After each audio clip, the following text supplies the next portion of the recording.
오늘 말씀을 우리 함께 보도록 하겠습니다. 오늘 성경 말씀은 요한복음 9장 1절부터 11절까지 말씀입니다. 요한복음 9장 1절부터 11절, 주보 안쪽을 보셔도 되고요. 그리고 스크린을 보셔도 됩니다. 저희 함께 읽도록 하겠습니다. 예수께서 길을 가실 때 날때부터 맹인된 사람을 보신지라. 제자들이 물어 이르되 랍비여, 이 사람이 맹인으로 난 것이 누구의 죄로 인함이니까? 자기이니까 그의 부모이니까? 예수께서 대답하시되 이 사람이나 그 부모의 죄로 인한 것이 아니라 그에게서 하나님이 하시는 일을 나타내고자 하심이라. 때가 아직 낮음에 나를 보내신 이의 일을 우리가 하여라 하리라. 밤이 오리니 그때는 아무도 일할 수 없느니라. 내가 세상에 있는 동안에는 세상의 빛이로다. 이 말씀을 하시고 땅에 침을 뱉어 진흙을 이겨 그의 눈에 바르시고 이르시되 실로암 못에 가서 씻으라 하시니, 실로암은 번역하면 보냄을 받았다는 뜻이라. 이에 가서 씻고 밝은 눈으로 왔더라. 이웃 사람들과 전에 그가 거린인 것을 보았던 사람들이 이르되 이는 앉아서 구걸하던 자가 아니냐? 어떤 사람은 그 사람이라 하며 어떤 사람은 아니라 그와 비슷하다 하거늘 자기 말은 내가 그라 하니, 그들이 묻되 그러면 내 눈이 어떻게 떠졌느냐? 대답하되 예수라 하는 그 사람이 진흙을 이겨 바르고 나더러 실로암에 가서 씻으라 하기에 가서 씻었더니 보게 되었노라. 아멘. 오늘은 하나님이 하시는 일을 나타내고자 라는 제목으로 여러분들과 은혜를 나누도록 하겠습니다. 여러분 추석 잘 보내셨나요? 네. 많은 사람들이 추석이 되면 고향으로 가죠. 부모님에게로 갑니다. 근데 우리 탈북민들은 갈 수 없어요. 가고 싶지만 못 갑니다. 언제면 갈 수 있을런지요. 그런데요, 남한에 태어나서도요, 추석에 고향으로 부모님에게 못 가는 사람들이 있습니다. 어떤 사람들이냐면요, 이렇게 취직을 못 가는 청년들이 있습니다. 제가 아는 어떤 분이 한 청년에 대해서 이런 얘기를 해주셨어요. 이 청년이 취직 후 퇴직을 하고 회사에서 잘렸다고 하죠. 회사에서 잘리고 다시 재취업을 하려고 했는데 안 돼서 전전긍긍 하는데 추석이 된 겁니다. 그런데 부모님이 걱정할까봐 부모님에게 일이 바빠서 못 간다 하고 추석에 집에 있는데 오랫동안 일을 못 하다 보니까 돈이 없는 거예요. 그래서 그런 자기의 추한 모습이 너무 참 싫었고요. 그리고 배고파서 라면을 먹으려고 했는데 추석날에 라면도 떨어진 겁니다. 그래서 너무 그런 자기의 무능함이 너무 이렇게 싫은 겁니다. 그래서 이렇게 살아서 뭐하냐? 자기의 이런 자신을 보면서 이런 자기 자신을 싫어하다 보니까 다른 사람들도 분명히 자기를 싫어할 것이다. 내가 이 세상에 살 이유가 없다라고 인생을 포기하려고 했어요. 근데 그 포기하려는 찰나에 문 두드리는 소리가 들렸습니다. 근데 그 아래층에 계시는 할머니인데 욕쟁이 할머니입니다. 욕쟁이 할머니 늘 이 청년을 보면 야 백수 하고 놀리던 할머니인데 그날도 어김없이 와서 문을 두드리면서 백수 문 열어봐 하는 거예요. 그래서 이 청년이 목을 매려고 하다가 너무 화가 나서 내가 죽기 전에 저 할머니랑 한바탕 싸우고 죽을 것이다 생각하고 달려가서 문을 열었어.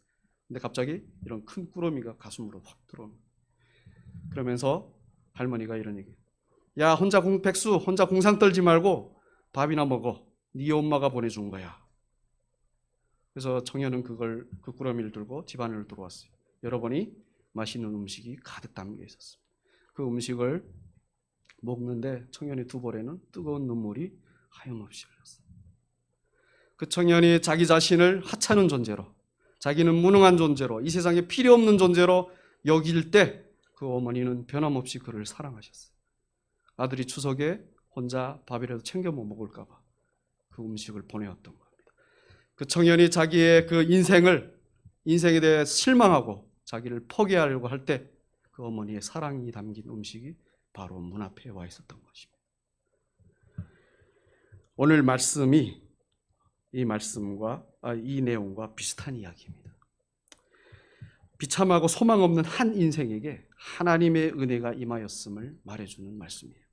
우리 함께 오늘 말씀을 통해서 하나님의 은혜와 그 은혜가 어떻게 우리에게 주어지는지에 대해 자세히 알도록 하겠습니다. 오늘 1절 말씀을 다시 한번 더 읽겠습니다. 함께 읽겠습니다. 예수께서 길을 가실 때 날 때부터 맹인이 된 사람을 보신지라. 예수께서 길을 가시다가 맹인된 사람을 보셨다고 합니다. 사실 예수님이 가시는 길은 늘 확실한 목적이 있어요. 이 글을 보면 그저 우연히 지나가다가 맹인을 보신 것처럼 여겨집니다. 이제는 근데요, 이거는 제3자 입장에서 그렇게 보이는 대로 표현한 내용이에요. 그러나 실제로는 예수님께서는 그 맹인을 만나시려고 그 길을 가셨던 것입니다. 왜냐하면 예수님은 우연히 누구를 만나신 적이 없기 때문입니다. 예수님의 모든 일에는 하나님의 계획과 목적이 있습니다. 그러므로 예수님이 길을 가신 목적은 바로 그 맹인을 만나 주시려고 가신 것이에요. 그래서 이 세상에는 우연이라는 없습니다.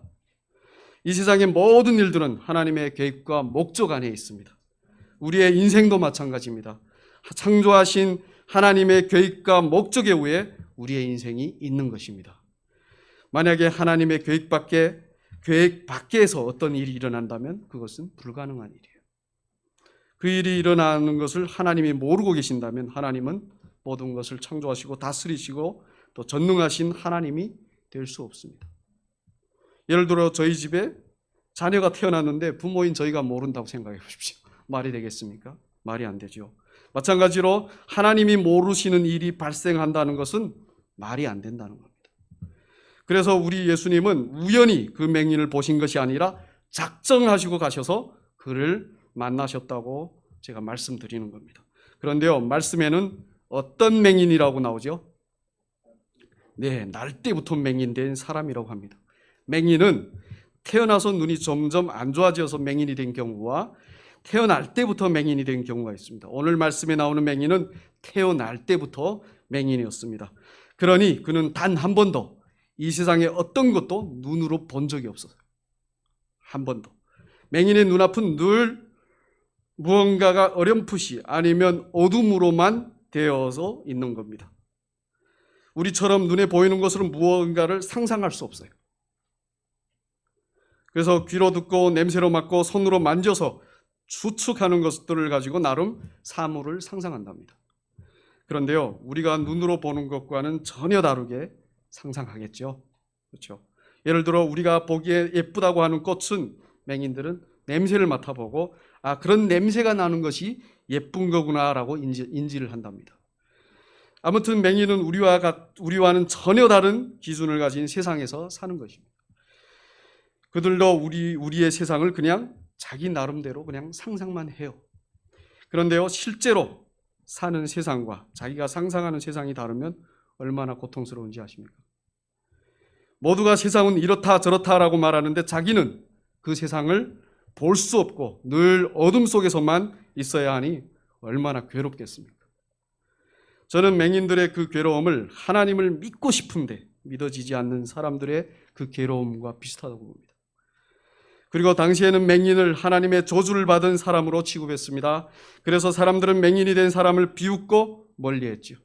맹인들은 기껏 해봤자 구걸하는 일밖에 할 수 없었습니다.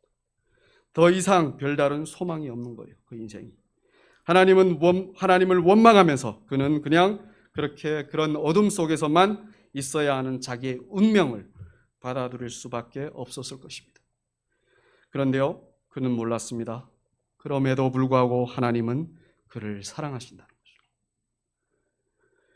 그리고 그가 상상도 못하는 어마어마한 하나님의 은혜가 그에게 왔다는 것을 그는 몰랐습니다. 그 은혜가 바로 누구시죠? 예수 그리스도이십니다.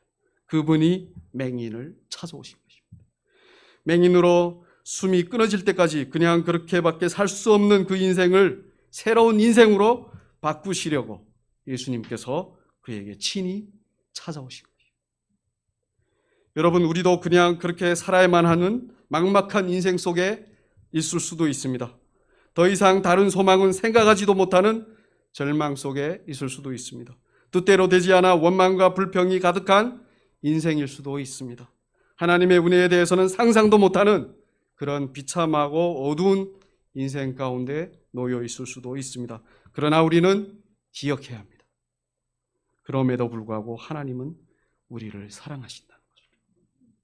크나큰 하나님의 은혜가 우리에게 이미 오셨다는 것을 꼭 기억하셔야 돼요. 그러니 그 은혜를 꼭 만나시길 진심으로 축복합니다. 그 은혜가 바로 예수 그리스도이십니다. 오늘 말씀에 나오는 맹인은 그 예수님을 만났어요. 그런데 오늘 2절 말씀을 보시면 예수님과 함께 온 제자들은 이런 말을 합니다. 이 사람이 맹인으로 난 것이 누구의 죄로 인함이니까? 자기이니까? 그의 부모이니까? 라고요. 아주 인정머리 없는 질문입니다. 아주 주님의 목적과는 전혀 상관없는 질문을 하는 것입니다. 주님과 함께 다닌다는 사람들이, 주님의 제자라는 사람들이 주님의 목적과는 전혀 다른 이야기를 하는 거죠. 주님의 목적은 그 맹인을 구원하시는 것인데 제자들은 누구의 죄 때문에 그가 그런 저주를 받았냐고 묻는 거예요. 이는 마치 목이 마르다고 하는 사람에게 물을 주는 것이 아니라 왜 목마르냐고 따지는 거나 마찬가지입니다. 이는 그 맹인을 대하는 주님과 제자들의 마음이 전혀 다르다는 것을 말해줍니다. 만약에 제자들의 마음이 주님과 같이 그 맹인을 불쌍히 여기는 마음이라면 그들은 그렇게 누구의 죄를 따지지 않았을 것입니다. 오히려 그 맹인을 위해 기뻐하고 함께 환호했을 것입니다. 왜냐하면 이제 주님께서 그를 고치실 것이기 때문이죠. 이제 그 사람에게는 눈을 뜰 수 있는 소망이 있기 때문입니다. 그래서 그에게 너 이제 고생 끝났어. 이분이 너를 고쳐주실 거야 라고 했을 것입니다. 그러나 제자들은 그렇게 하지 못했습니다. 왜냐하면 그들은 죄인을 긍휼히 여겨 용서하시는 예수님을 잘 알지 못했기 때문입니다. 3년 동안 따라다녀도 잘 알지 못해요. 또한 자기들은 그 맹인처럼 죄인이 아니라고 하는 것이기 때문입니다. 사실 예수님께서 제자들에게 먼저 찾아가셨습니다. 그들이 온전할 때 찾아가신 것이 아닙니다.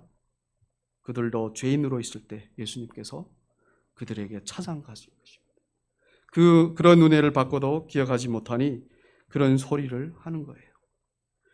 마치 개구리 올챙이 때 생각을 하지 못하듯이 말입니다. 그런데요, 여러분, 제자들만 이런 것이 아닙니다. 예수님의 은혜를 받았다고 자부하는 우리 기독교인들도 그럽니다. 자기는 잘 믿는다고, 자기는 열심히 교회 다닌다고 그렇지 않은 사람들을 보면 막 정죄하고 비난하죠. 70이 넘으신 한 목사님이 평생 목회하시면서 성도님들의 장례를 그렇게 많이 집도하셨답니다. 그런데 장례 예배를 갈 때마다 함께 가서 위로하겠다고 따라 나서는 장로님들과 권사님들이 있는데요. 그렇게 그들과 가기 싫었답니다. 한 번은 한 집사님의 믿지 않는 어머니가 돌아가셔서 가셨는데 집사님이 자기 어머니는 믿지 않았는데 이제 어디로 가냐고 물었답니다. 천국으로 가냐 지옥으로 가냐를 묻는 거죠. 그래서 목사님이 어머니가 집사님 예수 믿는 것을 반대했냐고 하니 아니라고 했답니다. 그러면 천국 갔을 거라고 했답니다. 그랬더니 따라온 권사님들이 목사님에게 아니 믿지 않는데 어떻게 천국 가냐고 하더랍니다. 그래서 목사님이 그러셨답니다. 예수 믿는 거 반대하지 않았다고 하잖아요. 믿은지 안 믿은지 그럼 어떻게 알아요 당신이? 슬픈 사람 위로하러 왔어요? 아니면 정죄하러 왔어요? 믿지 않는다고 라고 하셨답니다. 사실 기독교의 신앙에 반드시 전제되어야 하는 것이 있습니다. 여러분들 이거 꼭 기억하십시오. 바로 하나님의 은혜입니다. 영생에 대해서는 아무 가능성이 없는 죄인들에게 찾아오시어 구원해 주시고 끝까지 인도해 주시는 하나님의 전적인 은혜가 신앙 어디에든 반드시 전제되어야 합니다. 그러나 그 하나님의 은혜는 무시하고 늘 인간의 믿음과 행실만 강조하면 좋은 것 같은데요. 아닙니다. 사실 큰 신앙의 오류에 빠지게 됩니다. 그때부터 오히려 문제들이 생기는 겁니다. 누가 잘 믿나 경쟁하기 시작합니다. 말은 선의 경쟁이라고 하지만 죄성을 가진 사람은 어떤 경쟁이든 상관없이 일단 하게 되면 꼭 비교하고 비난합니다. 자기가 남들보다 잘하는 것 같으면 자기가 잘 믿어서 그런 줄 알고 교만해지고 남을 판단하고, 못하는 것 같으면 죄책감에 사로잡히고 주눅이 듭니다. 믿음도 하나님의 은혜로 받은 것인데 그 은혜를 무시하니 사람이 스스로 잘 믿는 줄 알고 그러는 거예요. 그래서 자만과 자기 자랑에 빠집니다. 교회에 이단이 나오고 서로 싸우고 미워하고 아주 순종적이어 보이지만 딱딱하고 획일화된 율법주의가 나오고 거기서 탈락된 것 같으면 집에 앉아서 교회 욕이나 하는 것이 다 하나님의 은혜를 무시하기 때문에 그런 거예요. 최근 이단 교수들에 대한 방송을 좀 보았는데요. 그들은 다 자기들을 그 누구보다도 자기들을 이렇게 평가합니다. 그 누구보다도 목숨을 걸고 열심히 믿은 사람들이라고. 그렇게 자랑질을 하더라고요. 그래서 자기가 최고인 거예요. 자기를 신의 경지에까지 올려놓습니다. 자기를 다른 사람들이 신앙의 본보기라고 해요. 그리고 다른 사람들을 호령하는 겁니다. 그런데요, 사람들이 그들의 그런 말에 붙들려 있는 겁니다. 그런 말 있죠. 둘이 똑같으니 붙어 다닌다고. 그런데 이단만 그런 것이 아닙니다. 정통교회 안에서도 그럽니다. 은혜가 무시되면 자기가 잘한다고 생각하는 교만한 자들이 판을 치는 세상이 정통교회 안에서도 돼요. 그러나 은혜 아래에서는 달라요. 거기에는 그 누구도 잘하고 못하고가 없습니다. 은혜로 모든 것이 되었는데 누가 더 잘하고 못하고가 있겠습니까? 다 하나님의 은혜로 되었는데 사도 바울도 고린도전서 15장 10절에서 이렇게 고백합니다. 그러나 내가 된 것은 하나님의 은혜로 된 것이니 내게 주신 그 은혜가 헛되지 아니하여 내가 모든 사도보다 더 많이 수고하였으나 내가 한 것이 아니요 오직 나와 함께 하신 하나님의 은혜로다. 이렇게 하나님의 은혜에 대한 깊은 묵상과 감사가 없으면 그저 다른 사람을 정죄만 하는 겁니다. 아까 장례식 갔던 그 사람들처럼 명분은 위로하러 갔지만 사실은 정죄하러 간 거나 마찬가지죠. 그러나 하나님의 은혜 속에 있는 자는 다르죠. 영생에 대한 가능성이 전혀 없는 자기를 은혜로 구원해 주신 하나님을 아는 자는 달라요. 그런 사람은 정죄가 아닌 진정한 위로를 했을 것입니다. 그렇게 맹인을 정죄하는 제자들을 바라보면서 예수님은 3절에서 이렇게 말씀하십니다. 우리 함께 읽겠습니다. 예수님께서 대답하시되 이 사람이나 그 부모의 죄로 인한 것이 아니라 그에게서 하나님이 하시는 일을 나타내고자 하심이라. 할렐루야. 정말 사람은 상상하지도 못하는 말씀을 하시는 거예요. 누구의 죄로 인한 것이 아니라 하나님이 하시는 일을 나타내고자 하심이라고 하십니다. 이 말씀에 근거하면 더 이상 맹인은 사람들이 생각하는 것처럼 저주받은 것이 아니라고 하시는 겁니다. 사람들은 저렇게 맹인이 된 것이 누구의 잘못이냐를 따지지만 예수님은 그를 그 어두운 구덩이에서 구원하시려고 하십니다. 그것이 바로 예수님이 나타내시려고 하시는 하나님의 일입니다. 사실 죄에 대한 정죄는 심판주이신 하나님만 하실 수 있어요. 그런데 사람들이 자꾸 하나님의 자리에 자기들이 서서 서로 정죄하는 겁니다. 그러나 심판주 하나님은 사실 정죄가 아니라 사람을 구원하시길 원하신다는 것을 예수님은 말씀해 주시고 계십니다. 그러시면서 예수님께서 4절부터 5절까지 이렇게 말씀하십니다. 우리 함께 또 읽어보겠습니다. 때가 아직 안 낮음에 나를 보내신 이의 일을 우리가 하여야 하리라. 밤이 오리니 그때는 아무도 일할 수 없느니라. 내가 세상에 있는 동안에는 세상의 빛이로다. 여기서 낮과 밤은 비유로 하신 말씀입니다. 낮은 하나님의 빛이 비추는 때이고 밤은 하나님께서 그 빛을 거두시는 때를 의미합니다.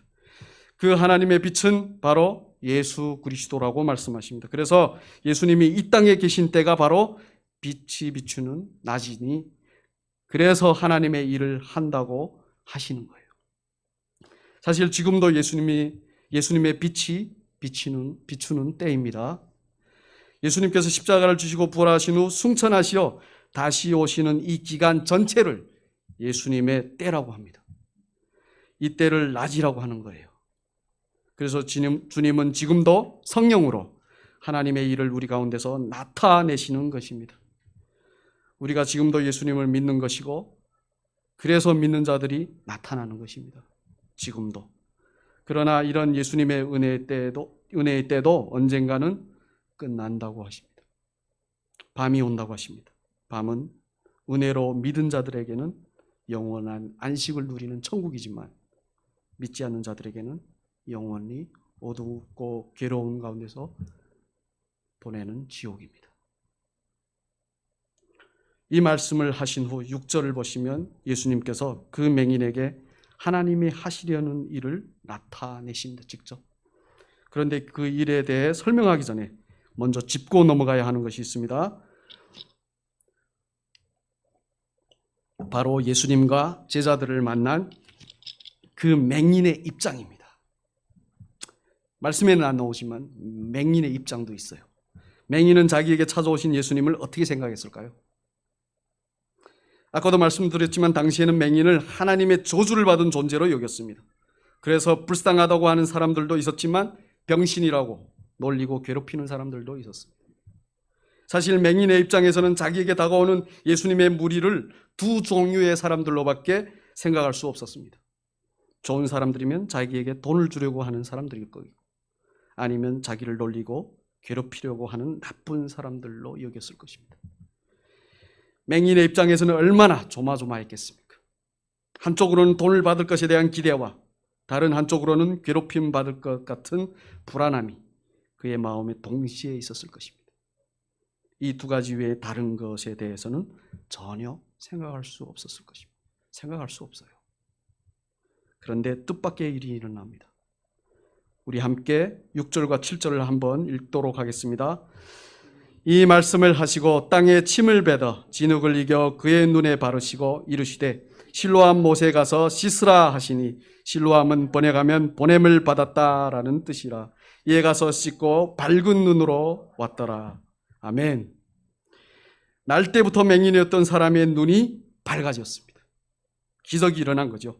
예수님께서 그로 하여금 눈을 뜨게 하셨습니다. 그런데요, 눈을 뜨게 하신 방법이 참으로 특이해요. 땅에 침을 뱉어 진흙을 이겨 그의 눈에 바르시고 실로암 못에서 씻게 하심으로 눈을 뜨게 하셨습니다. 그런데 왜 침으로 진흙을 이겨 눈에 바르셨을까요? 왜 실로암 못에서 씻게 하심으로 눈을 뜨게 하셨을까요? 먼저 진흙을 이겨 눈에 바르심은 인간을 창조하시는 방법이십니다. 누구의 방법이요? 하나님. 창세기에서 하나님은 사람을 어떻게 창조하셨죠? 내 흙으로 빚으시고 생기, 즉 생명을 불어넣으심으로 하셨습니다. 네, 그렇게 눈이 없는 그 맹인의 눈도 바로 흙으로, 그리고 주님의 입으로부터 나오는 침, 즉 생명으로 창조하시는 거예요. 이 두 가지, 이는요, 두 가지 의미를 말해줍니다. 먼저는 예수님의 능력을 하나님의 능력이라는 것을 말해주고요, 사람은 이렇게 하나님에 의해 창조된 피조물이라는 것을 말해줍니다. 피조물은 스스로의 행실이 아닌 오직 하나님에 의해서만 온전한 생명으로 창조될 수 있다는 것을 말해주는 거예요. 그리고 실로암에 가서 씻음으로 눈이 밝아졌다는 것은 죄로 인한 인생은 하나님에 의해 보냄 받으신 예수 그리스도에 의해 그 죄가 씻김 받음으로 구원받는다는 그 의미를 말씀해 주는 거예요. 그 상황이 모두 의미를 담고 있어요. 이런 의미를. 맹인의 입장에서는 사람들이 자기에게 다가오니 돈이라도 줄 것인가 아니면 병신이라고 놀릴 것인가 라는 생각만 했을 것입니다. 그러나 예수님은 그로 하여금 그가 상상도 못한 그의 눈을 뜨도록 하셨습니다.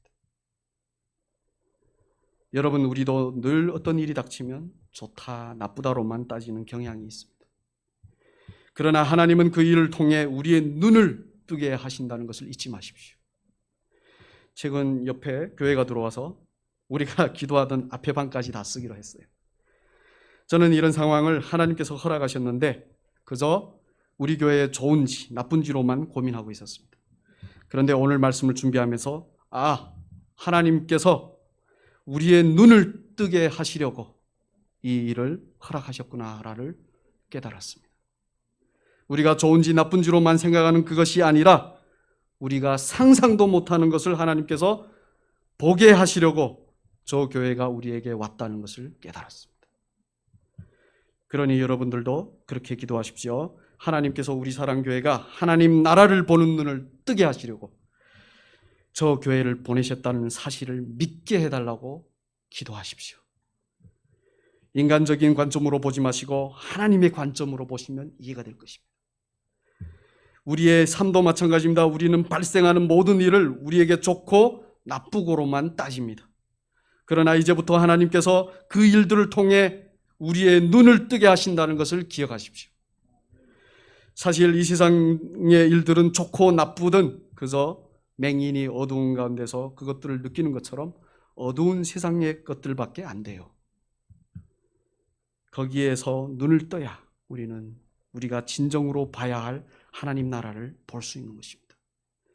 하나님 나라의 것은 우리가 상상도 못하는 좋은 것입니다. 생각해 보십시오. 평생을 못 보다가 눈을 뜬 그 맹인의 심정을 한번 생각해 보십시오.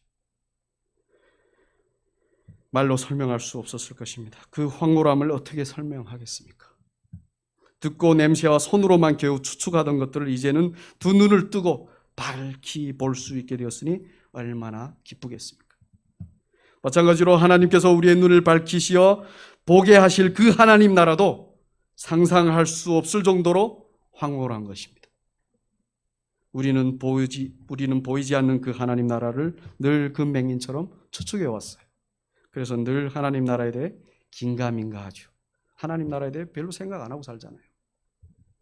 그러나 예수님께서 우리의 눈을 뜨게 하시면 그 하나님 나라는 그 맹인이 눈을 뜨고 보는 것처럼 실제로 우리에게 확실히 보일 것입니다. 그 맹인이 확실하게 본 것이 뭘까요? 눈을 뜬 순간 하나님께서 창조하신 모든 피조물이 아닙니까? 그리고 누굴까요? 자기 자신. 여러분, 그거 아십니까? 우리 자신이 바로 하나님 나라의 일부라는 거예요. 하나님 나라에 반드시 있어야 하는 하나님의 백성이고 하나님의 자녀라는 것입니다. 우리가 그런 우리 자신을 보지 못하면 하나님 나라를 보는 것이 아닙니다. 그리고 보게 된 것은 그리고 맹인이 보게 된 것이 뭔가요? 바로 하나님의 사랑이시며 은혜이시며 영광이신 예수 그리스도였습니다. 하나님을 보는 것이었어요. 다시 말하면 그 맹인을 통해 우리가 알 수 있는 것은 이런 겁니다. 우리가 눈을 뜨고 보게 되는 하나님 나라와 바로 하나님의 역사이고 그 역사 가운데 있는 우리 자신이고 그리고 그 하나님 자체인 것입니다. 그 맹인의 눈을 뜨는 것을 통해서 예수님은 우리에게 이것을 말씀해 주십니다. 우리가 어떤 존재인지, 우리가 보아야 되는 것이 무엇인지. 그런데요, 그렇게 눈을 뜬 맹인을 보고 사람들은 믿지 못합니다. 어떻게 눈을 떴냐고 합니다. 어떻게 그 저주에서 풀려났냐고 하는 거죠. 그런 사람들에게 맹인은 이렇게 중언합니다. 예수가 했어. 예수가 나의 눈을 뜨게 했어. 예수 때문에 내가 보게 되었노라 라고 하는 것입니다. 이 세상 그 누구도 이렇게 말할 수 없어요. 오직 예수님에 의해 그 눈을 뜨고 그 은혜를 베푼 이가 바로 예수라는 것을 본 사람만 이 증언을 할 수 있는 겁니다. 오늘 말씀을 정리하겠습니다. 맹인처럼 우리도 하나님과 하나님 나라에 대해서는 맹인이었습니다. 그렇죠. 우리 다 맹인이었어요. 눈 뜨고도 하나님 나라를 볼 수 없어요. 우리는 그저 우리 나름대로 이 세상과 우리의 삶을 좋다 나쁘다라고 판단할 뿐이었습니다. 좋으면 그게 하나님 나라겠지라고 추측을 했어요. 그런 우리에게 예수님께서 찾아오셨습니다. 사실 예수님이 가신 그 십자가의 길은 바로 우리를 만나시려고 우리에게 찾아오신 길이에요. 우리 대부분 십자가를 지고 가셨다고 하잖아요. 아니요, 우리에게 오셨어요. 십자가를 지고.